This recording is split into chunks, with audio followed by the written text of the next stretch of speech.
sa bansang Pilipinas. Sino pa ba? Sino pa ba asahan natin? Wala na! Natutuwag na lahat ang Pilipino! Pero nandito si Supremo Dado! Trinity alias Dado! Ibibigay ko ang microphone. Ito na. Ayan lang. Si Commander Supremo Dado. Mabait ako ngayon. Filipino Guerrilla Force. Magandang gabi sa inyo lahat. Mga kasama, kahit sa unan, magandang gabi sa inyo lahat. Thank you thank you. At isang honor rin nandito kami. Isang honor. Kasama namin yung mga Ingal, commander ng Filipino Guerrilla Forces, awag nyo lang, itaas yung kamay nyo. Makikilala kayo Mga nandito. At yung mga nakikinig na Filipino Guerrilla Forces, all over the country, one time, big time. Okay, one time, big time. Tapusin na natin to. Yun! Tapusin na natin to. Yun! Kasi mali. Okay. Bakit tayo nandito? Hindi pa nakakilala sa akin. Ako si... Ang pangalan mo? Dado! Dado Enrique. PMA class 83! Yes. First captain ng klase. Ibig sabihin nun, barumbado. Baron! Barumbado. Baron ng klase. Scout Ranger, US Ranger, Airborne, lahat na ng nuclear, biological, chemical defense. Cook, sundan ng kanin. Mamamatay tao. Yan. Noon yun, ngayon hindi na, mabait na ako. Talaga? Amsil na. Okay, bakit tayo nandito? Kung tatandaan ninyo, 2 taon mula noon, may 10 taong kumandidato, humingi ng tulong natin. Humingi ng tulong, pinaunlakan natin. Pinakinggan natin yung sinasabi niya at binigyan natin ng oras natin. Binoto pa natin. Ako binoto ko. Yung sa iba hindi binoto. Pero ako binoto ko. Binigyan ko siya ng oras ko. Na kahit ako walang pakialam, binigyan ko siya ng oras. Ngayon, fast forward. 2 taon na lumipas. Bakit ako nandito? Bakit kayo nandito? Bakit ka nandito? Ba't ka nandito? Nabudol! Nabudol. -1, 31 million, -1, 30,999,999. -1, 39,999,990. Diba? Ba't kayo nandito? Marcos arrest yan! Teka, wag naman. Kaya mo na. Wag naman. Galit Baka altipresyon. Ngayon, ba't tayo nandito? Ba't ako nandito? Gusto ko i-share sa inyo. Kami ng grupo ko, kaya kami nandito. Kasi gusto namin humingi ng oras sa kanya. Binigyan ko siya ng oras, binigyan natin siya lahat ng oras. BBM, bigyan mo ng oras ang taong bayan. 2 taon na lumipas. Masama ba yung magbigay ka ng oras para sa taong bayan? We are seeking redress. We are seeking redress for our grievances. We are seeking answers. Baka masira yung speaker We are seeking answers for whatever na kayo nararamdaman ninyo. Mataas ang bilihin. Yung bigas na pangako. Sandama ka lang pangakong ginawa, may pabahay. Nagawa ba? Hindi. Hindi. So, nandito tayo para gusto natin bigyan tayo ng pansin. Binibigyan natin siya ng pagkakataon. BBM, kung nadidinig mo ako, binibigyan namin kayo ng pagkakataon sagutin ang hinanaing ng taong bayan. Number 1, you take a hair follicle drug test. Pero alam namin, di mo papansinin. Bakit? Kasi alam mo, positive ka. Diba? You take a hair follicle drug test. That's the grievance number 1. Yon ang gusto namin resulta. Number 2, ano ang ginawa ninyo sa pera ng taong bayan? Number 1, yung binintang ginto. Saan napunta yung pera? We want explanation. Ano yung nangyari sa PhilHealth Fund? We want explanation. Ano nangyari dun sa 1.4 billion na flood control program na bumabaha pa rin? Tapos dun wala namang walang bakal. Yung simento. Tapos hinahanap niyo yung barko na tumama doon sa flood control project na yan, hinayupak na yan. Tapos nun, ano nangyari doon sa PhilHealth, 89 billion? Ano nangyari? Hindi natin alam, no? Ano nangyari doon sa mga pera. Oy, maaari ka pa. Thank you. 500 billion na pondohan ng 250 billion. Nasaan na? Kumikita ba? Pera ng taong bayan yun. Pera yun ng mga empleyado. And yet, walang sagot. Pero kayo sinasagot ninyo yung grievances ninyo. Ano yung grievances ninyo? Takot na takot kayo kay Sara. Takot na takot kayo kay Duterte. Kay Digong. Hindi yun ang gusto namin. Ang gusto namin, sagutin ninyo. Bigas, sinabi, pagpapatayo ng bahay. Sinabi, continuity. Sinabi, walang korupsyon. Ano meron yan? Korupsyon, kabaliktaran. Kaya ako, nalabas utang ina ninyo, ha? Binuhay nyo ko Nananahimik ako sa lungga ko. No? Nag-aalaga lang ako na aso, dapat pinalilikuan ko yung aso ko ngayon. Pero bakit? Kasi binastos nyo ang taong bayan. Yun ang dahilan. Ngayon, yun ang dahilan. Ngayon, ayokong mangyari yung ginawa sa KOJC. Ayokong mangyari yung inupakan ng taong bayan. Makinig kayo, mga PNP. Makinig kayo. Ayokong mangyari, mga AP, makinig kayo.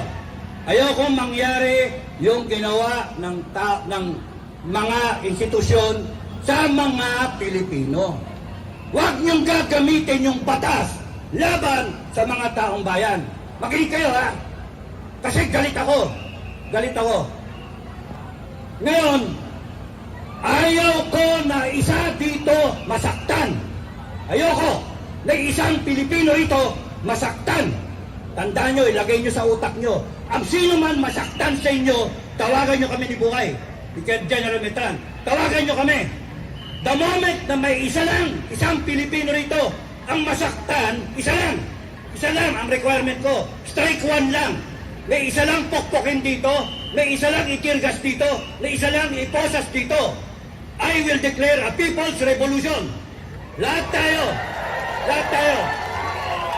Kung ayaw ninyo na ang taong bayan, kung ayaw ninyo yung taong bayan ay magalit sa inyo, kung ayaw ninyo, umalis kayo, lumayo kayo. Your purpose here is to serve and protect. You protect the people. Hindi yung kayo ang magsasakit sa tao. Hindi yung kayo ang mambabambo, mantitirgas kayo. Subukan nyo, isa lang. Alam nyo ba, that's my first order. Isa lang ang saktan dito, sabihin nyo sa akin. Tatayuan namin kayo. Isa lang. Kaya pagka meron dito na masaktan, meron dito, it will be in effect a people's revolution. And babalik ako sa gobyerno. Mag-a-apply ako sa gobyerno. Babalikan ko kayo lahat sa gobyerno. Mag-a-apply ako janitor. Sino yung mga janitor ko? Mga janitor, taas sa kamay. Dami kong janitor. Taas sa kamay. Alam niyo bakit janitor applyan ko? Lilinisin ko ang angas ng gobyerno. Lilinisin ko ang bulok na sistema. Papatayin ko lahat. Kaya nga, ang isipin ninyo, kailangan ko ang sovereign will ninyo. Ibalik natin ang death penalty. Ibalik natin. Ang sino man gumalaw sa inyo, kaaway natin. Huwag kayong papayag na upakan tayo. Mag-modulate ako. Huwag kayong papayag na upakan kayo. Huwag. Bansa nyo to. Hindi kayo alipin sa bansa ninyo. Hindi kayo kriminal sa bansa ninyo. Ngayon, pangalawa. 3 araw ko nang pinipigilan ang FGF sa Mindanao. Kating-kati na sila. Kaya sinabi ko sa kanila, kung merong masaktan dito, babaklas ang buong Mindanao. Babaklas sila. Totoo yan. Nakahanda sila. At kung gusto ninyo ng civil war, magkakaroon tayo ng civil war. Putang ina ninyo, tatakutin nyo kami. Tangina ninyo. Saan galing ang kapangyarihan? Saan? People of the Philippines sa taong bayan. Sino nag-aproba ng konstitusyon? Taong bayan. Sino ang sumumpa sa konstitusyon? Presidente, down the line. AFP, PNP, Presidente, Vice President, Senator, Congressman. Lahat kayo sumumpa that you will uphold the Constitution. Anong ginagawa nyo? Bakit nyo binababoy? Tama ba na ang mandate ninyo ay kumampi kayo sa drug addict? Tama ba na kumampi kayo sa magnanakaw, sa mga buhaya? Hindi tama. Kaya kung ako at kami, hindi kami pwedeng janitor para linisin. Mag-apply kami sa slaughter. Alam niyo slaughter? Kumakatay ng baboy. Kumakatay ng baboy. Upakan namin lahat. Baboy naman, binaboy tayo. Kaya, tandaan nyo mga kababayan, isa lang ang saktan sa inyo. Isa lang. Why? Because sa FGF, ang aming simulain at ang aming usapan, we protect each other. It is about time that the Filipino people protect each other. We protect ourselves from tyrants, from magnanakaw, mga droga na yan, mga buhaya, at kung kayo, AFP at PNP, magpapagamit kayo sa mali na katwiran at gagamitin yung batas laban sa amin na kami naman ang gusto namin ipatupad yung batas na yan. Eh bakit nyo kami aawayin? Isa lang ang pukpukan nyo sa amin, isa lang masaktan. Lahat kayo, lalabanan namin. Sino?